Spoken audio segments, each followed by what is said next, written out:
Look at this pathetic setup, my dad sneered, knocking over my carefully arranged laboratory equipment. Test tubes shattered on the floor, years of research notes scattered everywhere. Real scientists work in proper labs, not their parents' garage. My name is Alexandra Mitchell, and at 28, I watched my parents destroy 6 years of independent research in less than 10 minutes. Mom stood in the corner, recording everything on her phone, probably for my younger sister Diane to watch later. They'd always been a tag team when it came to crushing my dreams. Please, those samples are irreplaceable, I pleaded, trying to save my Petri dishes from my father's rampage. But he just laughed, sweeping them into the trash with one dramatic gesture. Irreplaceable? You're growing moss in our garage, Alex. This isn't science, it's embarrassing. He turned to Mom, grinning. Can you believe we paid for her PhD for this? I had discovered a unique strain of Arctic moss with potential medical properties.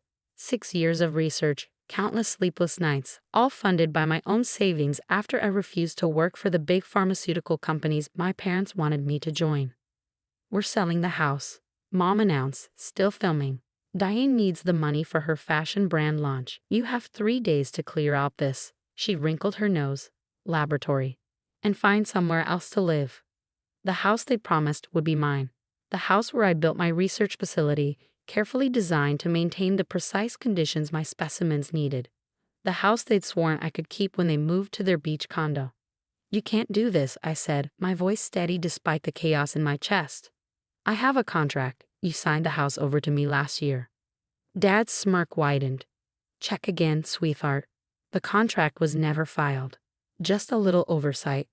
He made air quotes around oversight. Besides, Diane's business will actually make money, unlike whatever this is supposed to be. Mom zoomed in on my face, probably hoping to catch tears, but I wasn't going to give them that satisfaction. Not anymore. Well, she prodded, aren't you going to throw one of your tantrums? Instead, I pulled out my phone and made a call. Dr. Patel, it's Alexandra. Remember that offer? I accept. Yes, I can start immediately. My parents exchanged confused looks. Dr. Patel had been trying to recruit me for a classified research project for months. I'd hesitated, not wanting to leave my independent work. But sometimes the universe has other plans. Pack your little plants, Dad mocked. Maybe you can grow them on your apartment balcony. If you can afford an apartment. I walked to my main research station, the one they hadn't reached yet. 6 sealed containers, each holding the most promising specimens. You know what's funny? I said, carefully packing them into my specialized transport case. You never once asked what I was actually researching here. Because it doesn't matter, Mom replied, finally lowering her phone. Science doesn't matter if it doesn't make money. I sealed the case, checking the temperature controls one last time. 3 days, right? Perfect. That's exactly how long I need. Need for what? Dad demanded, his satisfaction faltering at my calm demeanor. You'll see, I replied, heading for the door. Oh, and Mom, make sure you keep that video. You're going to want proof that this happened. Where are you going? She called after me. To pack my things, and to make some calls. Don't worry about cleaning up the lab. My team will handle it. I paused at the doorway. And Dad? Real scientists don't work from home. Tell that to NASA. I left them standing in the chaos they created, my most important research safely in my arms. They thought they'd crushed my spirit, destroyed my work. But they'd actually done me a favor. Sometimes you need to lose everything to gain something greater. Dr. Patel's project wasn't just any research opportunity. It was a chance to take my work to a level my parents couldn't even imagine. In 3 days, they'd understand exactly what they failed to break. But first, I had some preparations to make. The next morning, a fleet of official vehicles pulled up to our house. Men and women in hazmat suits began carefully documenting and collecting everything from my lab, even the broken equipment. My father stormed out, face red with anger. What is this? You can't bring these people here, he shouted, trying to block their path. A tall woman in a crisp suit approached him, holding up her credentials. Sir, we're with the International Space Research Division. This laboratory contains classified materials. Please step aside. Mom came running out, phone ready to record again. But another agent stopped her. Mom, this is a classified operation. No recordings allowed. In fact, I'll need to delete your video from yesterday. My video? You can't do that. Mom clutched her phone protectively. Actually, we can. This falls under national security protocols. The agent held out her hand expectantly. I watched from my car as they secured the area. Dr. Patel stood beside me, reviewing the preliminary reports. Your Arctic moss strain is remarkable, Alexandra. The resistance it shows to extreme conditions. It's exactly what we've been looking for. I know, I said quietly. That's why I was so careful with my research. The applications for long-term space missions are incredible. A commotion drew our attention. Diane had arrived, designer handbag swinging as she marched toward the house. What's going on? We're supposed to be meeting the real estate agent today. The house is temporarily under government control, an agent informed her. No real estate transactions can proceed until our investigation is complete. Investigation. My father's voice cracked. What investigation? Dr. Patel stepped forward. Mr. Mitchell, your daughter's research facility contained highly sensitive materials crucial to our next space station mission. By destroying unauthorized portions of her lab, you may have compromised national security. I watched their faces transform from confusion to shock. Mom had gone pale, her phone forgotten in her limp hand. Diane stood frozen. Her perfect makeup couldn't hide her growing panic. Space station, Dad whispered. But she was just growing moss. Specially adapted Arctic moss. Dr. Patel corrected him. Moss that could help us create sustainable oxygen production in space. Moss that your daughter has been developing for the past 6 years under strict government observation.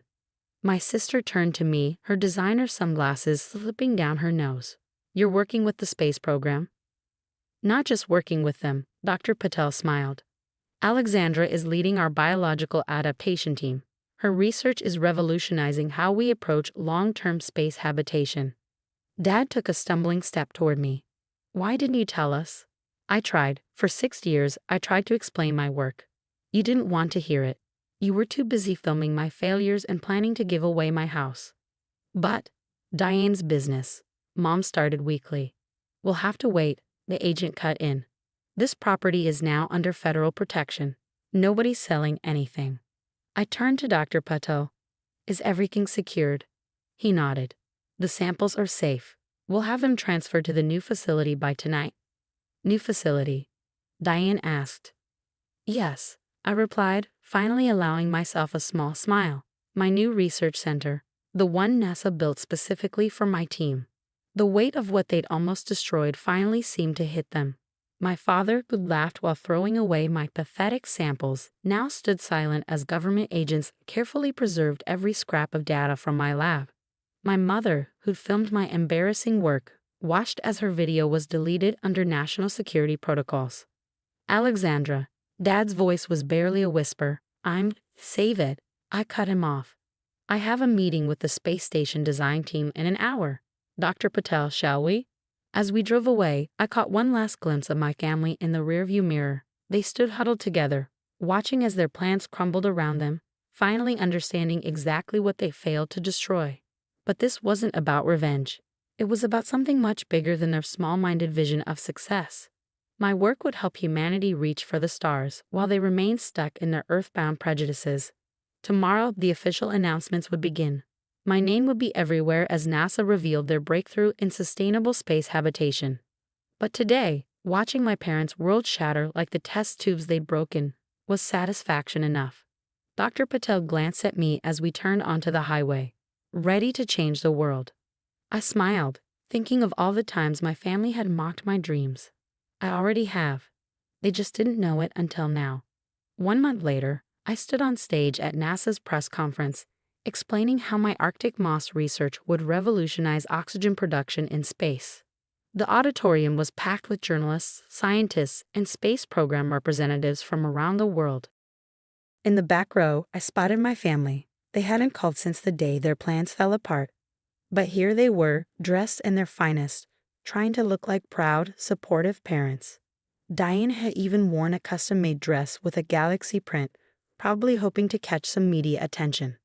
Dr. Mitchell, a reporter called out, "How does it feel to be the youngest scientist to develop a breakthrough for the International Space Station?" Before I could answer, my father stood up. As her father, I always knew Alexandra was destined for greatness. We supported her research from the beginning. The room fell silent. I caught Dr. Patel hiding a smile behind his hand. Actually, I said into the microphone, my voice clear and strong, I'd like to share a video that perfectly captures my family's support. My mother's face went white. She knew exactly what was coming. The giant screen behind me lit up with security footage from my lab. The same day, they destroyed my equipment, but from a different angle. One that showed my father's deliberate destruction, my mother's gleeful filming, their mocking laughter. This was filmed 1 month ago, I explained to the stunned audience. My breakthrough research wasn't developed in a state-of-the-art facility. It was created in my garage, funded by my own savings, while my family actively tried to discourage and destroy my work. The room erupted with questions. Cameras flashed. My parents tried to slip out, but the crowd blocked their exit. Dr. Mitchell, why show this footage? I looked directly at my family as I answered. Because somewhere out there, another young scientist is being told their dreams are worthless. Another researcher is working from their garage, their bedroom, their basement. I want them to know that great discoveries don't always come from perfect conditions. Sometimes they come from perseverance in the face of ridicule. Dr. Patel stepped up to the podium. Alexandra's moss specimens have already been successfully tested in space conditions. Next month, she'll be supervising their installation on the International Space Station herself. This was news to my family. Diane's mouth fell open. Mom grabbed Dad's arm for support. Yes, I confirmed, I'll be part of the next mission crew. It turns out that 6 years of working in isolation, maintaining precise environmental controls, and problem-solving with limited resources made me an ideal candidate for space station work. The irony wasn't lost on anyone. My parents' attempts to belittle my work had actually helped prepare me for one of humanity's most elite positions. After the conference, they tried to approach me. Mom was crying, Dad looked desperate, and Diane was already posting on social media about her amazing scientist sister. Alexandra, honey, Mom reached for me. We were wrong. We're so sorry. You were wrong, I agreed, stepping back. But this isn't about you anymore. My work, my success, my future, none of it belongs to you. But we're family, Diane protested. Doesn't that mean anything? Family? I laughed softly. Family supports each other. Family listens. Family doesn't destroy dreams for their own profit. The house, Dad began. We never filed the paperwork, but we could. Is now government property, I finished for him. Part of the new research complex. Your beach condo will have to do. As security escorted them out, I heard Diane wailing about her fashion brand dreams. But I had more important things to focus on. My team was waiting to review the final preparations for our space station mission. 3 months later, I watched Earth shrink beneath me as our rocket pushed through the atmosphere. The same moss my father had thrown in the trash was safely stored in our cargo hold, ready to help humanity reach further into space than ever before. Dr. Patel's voice crackled through my headset. Ground control reports your parents are watching the launch. They're requesting a statement. I smiled, looking at the curve of our beautiful planet below. Tell them thank you. Thank you? He sounded surprised. Yes, thank them for teaching me that sometimes you have to lose gravity to find your wings. And tell them not to wait up. I'll be busy growing moss among the stars. As we docked with the International Space Station, I thought about that day in the garage. They thought they were crushing my spirit, but they'd only proved how unbreakable it was. Now my research would help humanity break free from Earth's bonds, while they remain trapped by their own limitations. Sometimes the greatest revenge isn't about getting even. It's about getting higher than anyone thought you could go.